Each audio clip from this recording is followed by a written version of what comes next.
Bonjour à tous, meilleurs vœux aux membres du club Substance Grise et à tous les internautes qui nous suivent sur YouTube.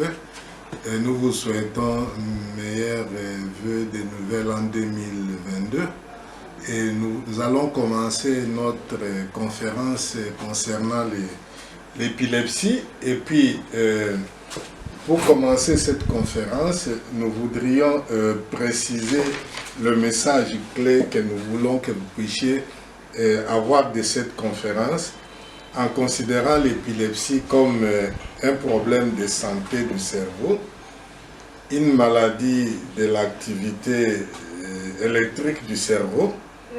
Cette maladie, nous pouvons par analogie la comparer à un court-circuit électrique dans un réseau électrique. Vous savez que quand un appareil est branché dans un réseau électrique et qu'il y a une surtension électrique, brusquement, l'appareil qui est connecté à ce réseau peut sauter et tomber en panne. Alors c'est ce qui arrive pour les patients dont l'activité électrique du cerveau entre brusquement en surtension et ils présentent des crises qu'on appelle des crises épileptiques. C'est une maladie ancienne, connue depuis 4000 ans avant la naissance de Jésus-Christ, et pourtant cette maladie reste encore mal connue et des professionnels de santé et de la population générale. C'est ainsi que le monde entier s'est engagé par l'Assemblée générale de l'OMS de novembre 2020 pour une action globale de lutte contre l'épilepsie et d'autres maladies neurologiques pour permettre à toutes les personnes qui souffrent de cette maladie d'avoir accès aux soins. L'épilepsie est donc une maladie du cerveau, une maladie naturelle et une maladie chronique dont la durée moyenne de vie a été déjà appréciée à 12 à 15 ans de maladie, mais il y a des sujets qui peuvent souffrir de leur épilepsie toute leur vie. C'est une maladie qui est fréquente dans l'enfance et au 3e âge, mais c'est une maladie qui apparaît à tout âge.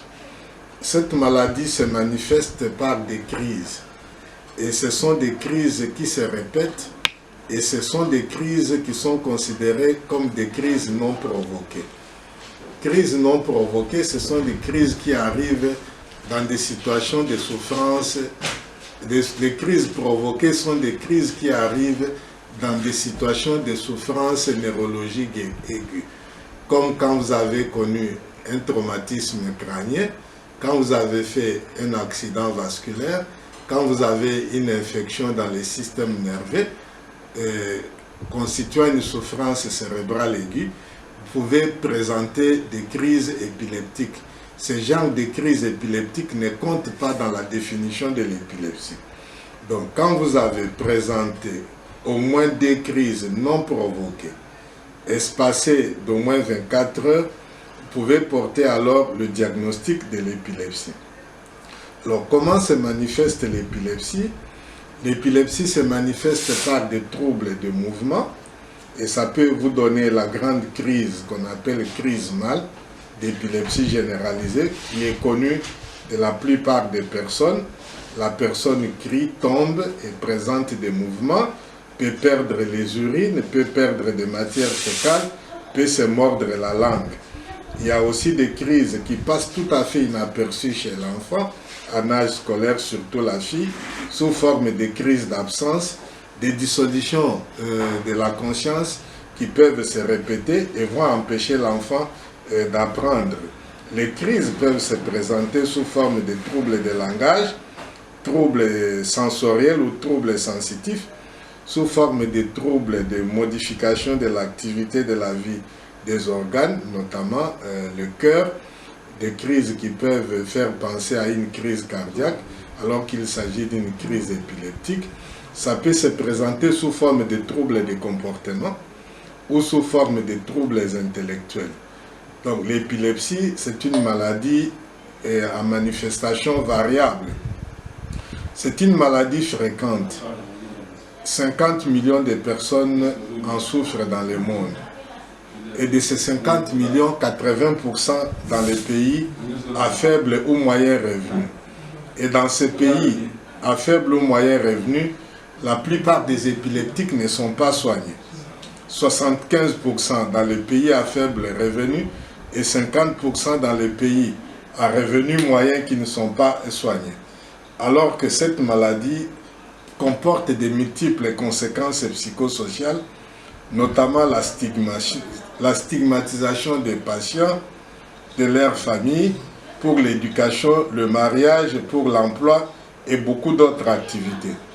Alors cette maladie, contrairement à ce qui est considéré dans l'opinion, pas seulement ici chez nous, mais aussi ailleurs, plus ici chez nous, où plus de 60% de la population, quand on fait des enquêtes, pense que l'épilepsie n'est pas une maladie naturelle, c'est une maladie d'origine démoniaque, d'origine spirituelle, alors que c'est une épilepsie qui est bien, une maladie qui est bien naturelle et guérissable.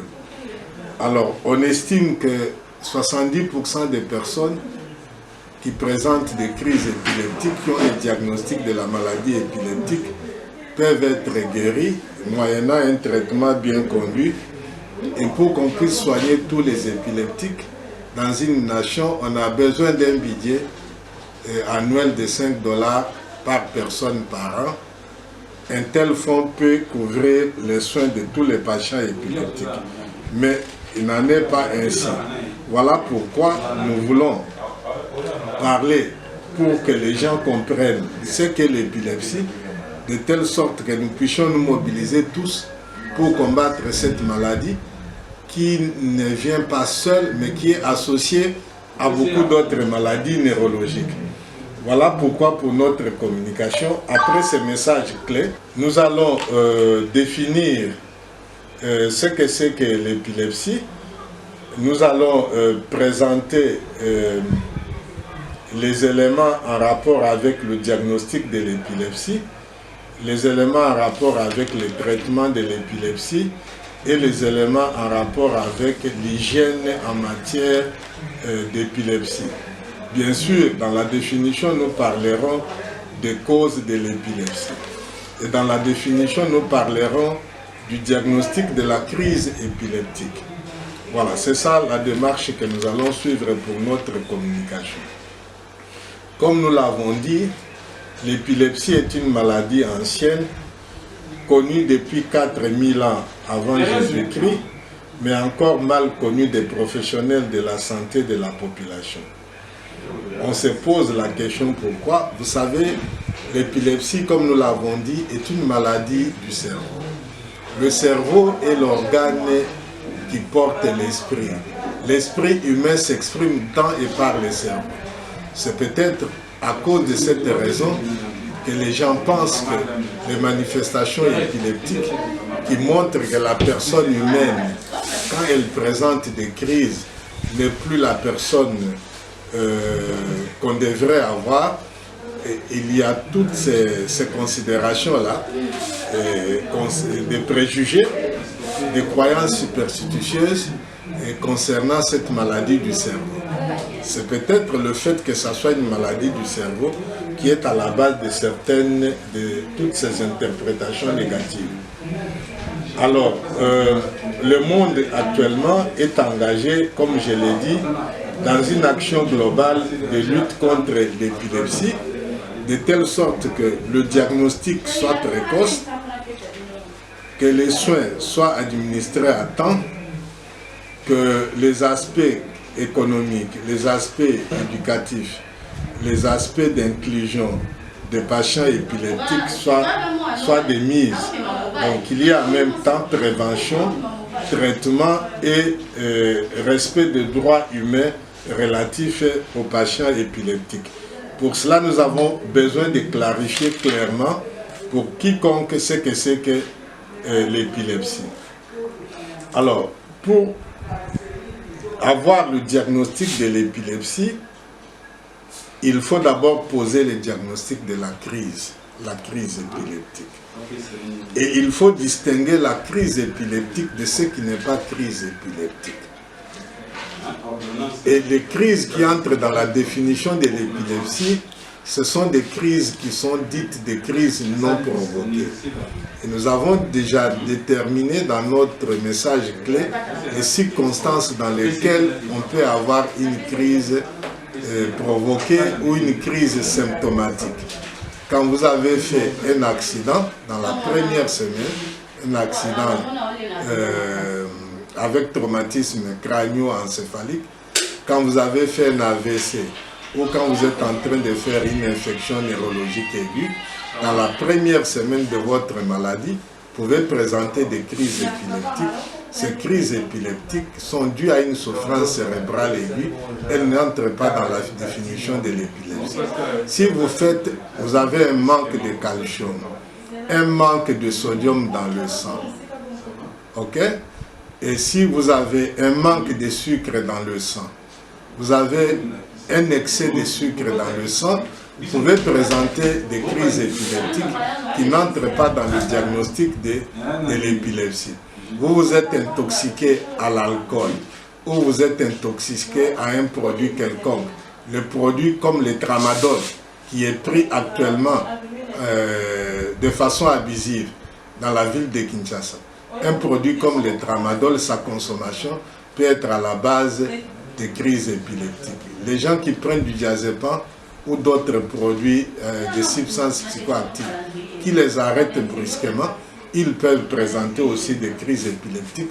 Ces crises-là, qui sont des crises provoquées, des crises symptomatiques, n'entrent pas dans la définition de l'épilepsie. Donc, les crises qui entrent dans la définition de l'épilepsie, ce sont des crises qui arrivent du fait d'un dysfonctionnement brusque de l'activité électrique du cerveau et qui se répètent, nous avons dit l'intervalle minimal est d'au moins 24 heures. Et si vous avez fait une crise, on se pose la question de savoir si vous allez faire la deuxième crise. Le risque de faire la deuxième crise après une crise épileptique quelconque non provoquée est inférieur à 50%. Besoin de clarifier clairement pour quiconque ce que c'est que l'épilepsie épileptique et qu'on se pose la question, si vous risquez de devenir épileptique, on recherche, on examine l'état de votre cerveau, c'est voir si vous avez un facteur qui peut être responsable de la survenue d'une deuxième crise avec une probabilité qui dépasse 60%. Même avec une seule crise, on peut vous considérer comme épileptique. Alors, une fois le diagnostic de la crise épileptique non provoquée qui entre dans la définition de l'épilepsie est posé, on s'intéresse maintenant à ce qui peut être à la base des crises épileptiques. Actuellement, on a retenu que les lésions du cerveau, les modifications de la structure du cerveau, de l'anatomie du cerveau, dues à plusieurs causes, peuvent être responsables des crises épileptiques. On parle de la cause structurelle. Il y a des maladies dites métaboliques caractérisées bien connues qui sont responsables des crises épileptiques et on parle des maladies de l'épilepsie d'origine métabolique, notamment le cas le plus simple, c'est le cas des patients ou des enfants épileptiques qui ont un problème du métabolisme de la vitamine B6 et quand ils font des crises, il n'y a que l'administration de cette vitamine qui peut arrêter leur crise.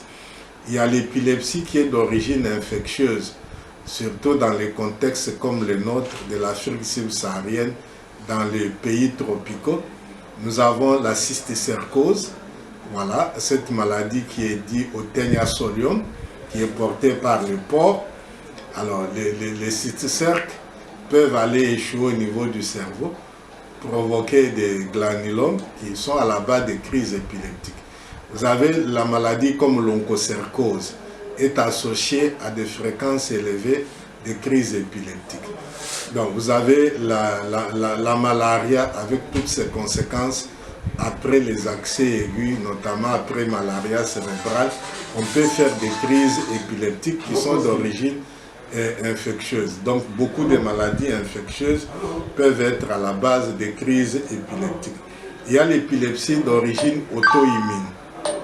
C'est-à-dire il y a un processus d'auto-immunité, d'auto-anticorps, des anticorps sécrétés contre les neurones qui peuvent être à la base des épilepsies, notamment des épilepsies qu'on appelle des épilepsies nouvellement diagnostiquées et qui s'accompagnent des crises de plusieurs, à part les crises épileptiques, il y a des troubles de comportement, des troubles cognitifs, des troubles neurovégétatifs qui accompagnent l'avènement des crises épileptiques. Il y a l'épilepsie d'origine génétique ou héréditaire. Génétique, c'est-à-dire il y a des mutations au niveau des gènes qui ont été déjà caractérisés comme étant à la base des crises épileptiques ou des épilepsies. Mais nous savons qu'il y a des familles où il y a une prédisposition héréditaire à présenter des crises épileptiques. C'est l'épilepsie d'origine héréditaire, hérédo-familiale, qui se transmet des parents aux enfants avec un risque qui est estimé à 10%. Mais la plupart des crises épileptiques sont des épilepsies et sont d'origine acquise. Alors, maintenant, une fois les causes sont connues, maintenant on recherche ce qu'on appelle les comorbidités, c'est-à-dire d'autres phénomènes morbides neurologiques qui sont associés à l'épilepsie. Il y a les troubles de la motricité, des mouvements. On peut avoir une paralysie, comme dans les cas de l'infirmité motrice d'origine cérébrale chez l'enfant. On peut avoir des troubles cognitifs, surtout chez l'enfant. Il y a beaucoup de syndromes épileptiques qui s'accompagnent de ces comorbidités. Donc, il faut, après avoir posé le diagnostic de la crise, poser le diagnostic de la cause, on recherche les comorbidités et puis finalement on réunit ce qu'on appelle le syndrome épileptique. Et il y a plusieurs épilepsies, il n'y a qu'une seule forme d'épilepsie. Il y a quelque chose que je n'ai pas encore dit, c'est concernant les formes de crise. Il y a des crises qu'on appelle des crises généralisées. Elles sont dues à un dysfonctionnement électrique généralisé d'emblée au niveau du cerveau avec perte de connaissance. Et ce qui nous donne la crise la plus connue, la crise grand mal généralisée, n'est-ce pas? Et puis il y a des crises qu'on appelle des crises focales. C'est-à-dire les dysfonctionnements électriques commencent en une zone donnée du cerveau, peut s'arrêter à cette zone et produire les manifestations relatives à la fonctionnalité de cette zone du cerveau ou chez généralisée. Donc les crises épileptiques peuvent être généralisées ou des crises focales. Okay? L'épilepsie, nous avons dit, peut avoir plusieurs causes et ces causes peuvent être associées. L'épilepsie n'est toujours pas seule dans la plupart des cas. Au moins 50% des cas, l'épilepsie est associée à des comorbidités. Et l'épilepsie s'accompagne à des comorbidités qu'on peut considérer aussi comme ses conséquences. C'est notamment l'anxiété, le fait d'être mal à l'aise dans son cœur, dans son esprit, parce qu'on est épileptique. Ça peut aller jusqu'à la dépression et ça peut conduire jusqu'au suicide, surtout à cause des conséquences psychosociales de la maladie. Donc on peut avoir même des états de folie, qui sont la manifestation de la crise ou qui entrent dans les conséquences psychopathologiques de la crise. Donc ça c'est très très important. Donc pour chaque cas d'épilepsie, on recherche la cause, mais on sait qu'il y a des cas d'épilepsie pour lesquels, grâce, même avec les moyens actuels dont nous disposons, on n'arrive pas à poser le diagnostic de la cause. Alors, une fois le diagnostic de l'épilepsie est posé, il faudra alors donner le traitement. Il faut choisir le bon médicament en tenant compte des types de crises, en tenant compte du syndrome, de l'âge du patient, parce qu'en fonction de l'âge du patient, les types de crises du syndrome, il y a des médicaments que l'on doit donner et des médicaments qu'on ne doit pas donner. Alors, une fois les traitements commencés, peut-être, voilà, je n'ai pas parlé du diagnostic électroencéphalographique. L'appareil qu'on utilise pour vérifier s'il y a un court-circuit électrique dans le cerveau, qu'on peut associer aux manifestations que l'on observe comme crise, c'est l'électroencéphalogramme. On peut faire un examen de routine pendant quelques minutes, tout comme on peut faire un examen qui peut durer 24 heures pour être sûr d'associer les dysfonctionnements électriques et le phénomène que l'on peut observer, et on peut le faire sous vidéo. En ce moment-là, on a la preuve que ce que l'on voit comme manifestation correspond exactement aux manifestations qu'il y a dans le cerveau. Donc, une fois le diagnostic de l'épilepsie posé, il faut maintenant instituer le traitement.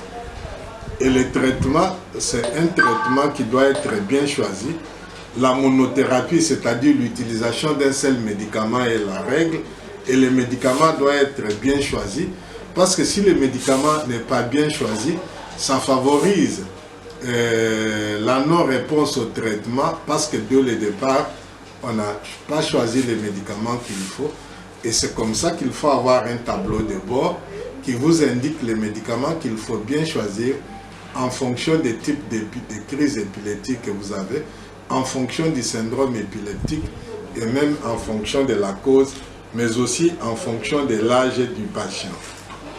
Alors, le traitement, c'est un traitement de longue haleine. C'est un traitement de longue haleine. Et voilà, c'est un traitement qui prend plusieurs années, n'est-ce pas? Alors, une épilepsie est considérée comme active. Ça va? Si dans les 5 dernières années, n'est-ce pas, le patient a présenté au moins une crise, n'est-ce pas? Mais si pendant 5 ans, le patient qui est sous traitement, bien conduit, n'a pas présenté de crise, on peut alors dire que l'épilepsie a cessé d'être active. Et en ce moment-là, il faudrait observer le patient pendant 5 ans. Et si pendant les 5 ans, il n'a pas de crise, donc il aura totalisé 10 ans sans crise, c'est-à-dire 5 ans sous traitement sans crise et 5 ans sans traitement sans crise, on peut alors déclarer la personne guérie de son épilepsie ou déclarer que son épilepsie n'est plus active. Alors, et en ce moment-là, l'épilepsie n'est plus active et donc on peut considérer que la personne est guérie de son épilepsie. Mais on connaît qu'il y a des syndromes épileptiques qui dépendent de l'âge et qui disparaissent avec l'âge. Ça, c'est quelque chose qu'il faudrait aussi noter. Mais il y a des crises ou des épilepsies qui ne répondent pas au traitement. Nous l'avons dit, c'est environ 30% d'épileptiques dont la réponse attendue au traitement ne sera pas obtenue. Et en ce moment-là, on recourt à d'autres moyens. On peut recourir à la chirurgie. Et vous savez que quand l'épilepsie est d'origine tumorale, par exemple, en enlevant la tumeur, on peut supprimer l'épilepsie. Mais dans le cas de la chirurgie de l'épilepsie, il faut identifier les voies de propagation de la décharge électrique et les sectionner pour mettre fin à l'épilepsie. Il y a notamment l'épilepsie du lobe temporal qui a déjà fait l'objet du traitement chirurgical. Donc le traitement chirurgical est aussi un moyen utilisé pour certains cas d'épilepsie qui ne répondent pas au traitement. Alors il y a le traitement qui peut réduire la fréquence des crises, c'est la stimulation du nerf vague du côté gauche sous les coups. Ça peut aussi réduire la fréquence des crises. Il y a aussi la diète cétogène. Pour certains cas de crise, surtout chez l'enfant, on peut soumettre l'enfant à un régime où il y a moins de glucides et beaucoup de lipides, et cela peut aider à la réduction des crises épileptiques. Le dernier point que nous allons aborder, c'est celui concernant l'hygiène. concernant l'hygiène. Alors, il y a le sommeil. En tout cas, l'épileptique a besoin de bien dormir la nuit. Il y a la consommation d'alcool. L'épileptique doit éviter la consommation d'alcool. Quand un épileptique voyage, il doit savoir bien placer ses médicaments, avoir ses médicaments en main pour ne pas manquer certaines doses. Pour ce qui concerne le sport et loisirs, les sports qui impliquent le saut, les sports notamment la natation, des plongées sous-marines, l'alpinisme, tout ça, ce sont des sports qui peuvent être dangereux pour l'épileptique parce qu'en pleine activité, il peut présenter une crise et ça peut être catastrophique. Alors, la conduite automobile. La conduite automobile doit être prudente et on doit voir depuis combien de temps la personne n'a plus présenté de crise. On utilise l'intervalle de 6 mois pour interdire toute conduite automobile après la première crise pour observer. Pendant ce temps-là, le patient peut se mordre la langue, mais il n'a pas la possibilité d'avaler sa langue. Ce sont des fausses idées qu'il faudrait éviter. Et qu'on ne doit pas chercher à maîtriser l'épileptique pendant sa crise. Il faut seulement le protéger. Une autre conception, une fausse idée qu'il faudrait combattre, c'est l'idée que l'épilepsie est une maladie contagieuse. Non, l'épilepsie n'est pas une maladie contagieuse. Ok. Et puis, les gens qui pensent que l'épilepsie, ça devrait être seulement la maladie des enfants. Non.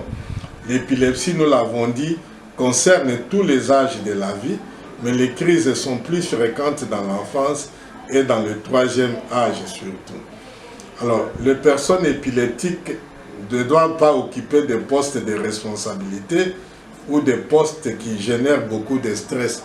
Vous savez, il y a des grands du monde qui sont épileptiques, qui sont sous traitement et personne ne sait s'ils sont épileptiques. Donc, les épileptiques, il y en a qui sont très intelligents et qui peuvent occuper de grands postes de responsabilité et qui, et qui observent convenablement leur traitement. Alors, l'épilepsie est-elle une maladie handicapante et l'épileptique ne peut rien faire? Non. L'épilepsie, bien sûr, est une maladie chronique qui a beaucoup de conséquences, qui peuvent aller jusqu'au handicap, mais les épileptiques, moyennant un bon traitement, il y en a qui peuvent bien travailler comme tout le monde. Alors, il arrive de penser que le traitement médical peut résoudre tous les problèmes. Non, nous l'avons dit, il y a des cas d'épilepsie qui ne répondent pas au traitement médical, même bien conduit. Il faudrait recourir à d'autres alternatives thérapeutiques. Alors, à un moment donné, il arrive que les gens pensent que l'épilepsie n'est pas une maladie fréquente. Non, nous l'avons dit, l'épilepsie est une maladie fréquente. Elle peut affecter 0,5 à 1% de la population. C'est-à-dire la ville de Kinshasa, avec ses 15 millions d'habitants, aurait à peu près 150 000 épileptiques. Et de ces 150 000 épileptiques, plus de 100 000 ne sont pas soignés. L'épilepsie est-elle une maladie mortelle? Oui, l'épilepsie peut conduire à la mort. Si vous faites votre crise et que vous tombez dans le fleuve et qu'il n'y a aucun secours, vous allez mourir. Si vous faites votre crise en traversant la chaussée, et on peut vous tamponner. Vous pouvez avoir un traumatisme crânio-encéphalique, vous pouvez mourir. Vous pouvez tomber dans la salle de bain à cause de votre crise et vous pouvez avoir beaucoup de dégâts. Donc l'épilepsie peut conduire à la mort. Donc le risque de mourir est plus élevé chez les épileptiques que dans la population générale. Donc une crise épileptique est un événement dangereux contre laquelle il faudrait protéger la personne parce qu'il y a autant de risques et toutes les conséquences psychosociales. Ok, voilà.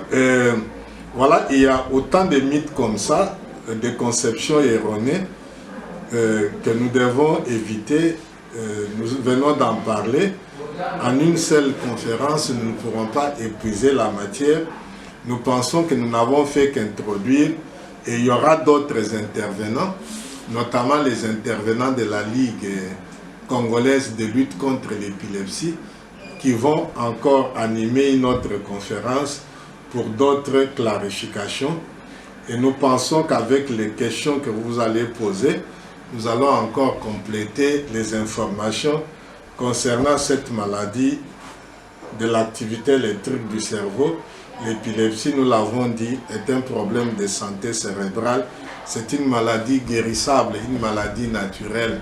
Ce n'est pas une maladie due à la sorcellerie.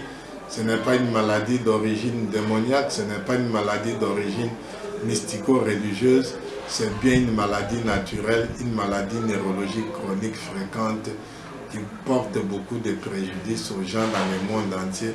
Nous l'avons dit, 50 millions. Et c'est une maladie qui ne va pas seule.